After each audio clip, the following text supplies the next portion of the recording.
عليه ربح المنتخب المغربي اليوم، ولكن خاصك تعرف حاجه واحده، قسما بالله الا مصدوم. شتي انا ماشي من ديك الماركه اللي غيبدا يقول لك حكا وزيرونا النيجير خصنا نضربوهم 4 خصنا نضربوهم 5. شوف غنجيكم نيشان. انا اليوم فرحان، غتسولني علاش فرحان؟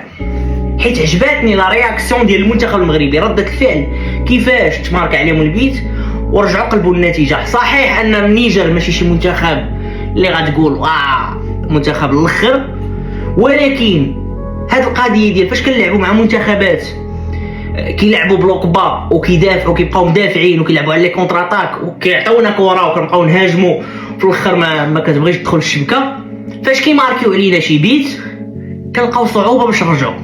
ولكن في هذا الماتش العكس، هذا الماتش عرفنا كيفاش نرجعوا.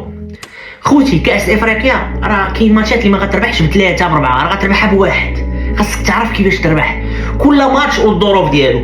عجبوني انا لي شونجمون اللي داروا فاش دخل بلال الخنوس وجا منه البيت، دخل زلزولي حرك شويه، دخل السيباري اللي تا هو ماركا. مهم نقدروا نقولوا لي شونجمون لعبوا دور، ولكن لا رياكسيون كيفاش رجع المنتخب هذه هي القضيه اللي مفرحاني.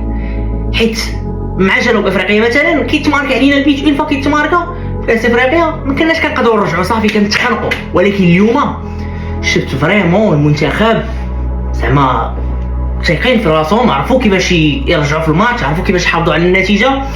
واليوم الزكي صراحه شويه وكان غيزمطنا. لا لاحظتوا اللعابه ديال النيجر كانوا داخلين تايقين في راسهم وكانوا كيقولوا ممكن يربحوا المنتخب المغربي. تبارك الله على الدراري. السلام عليكم.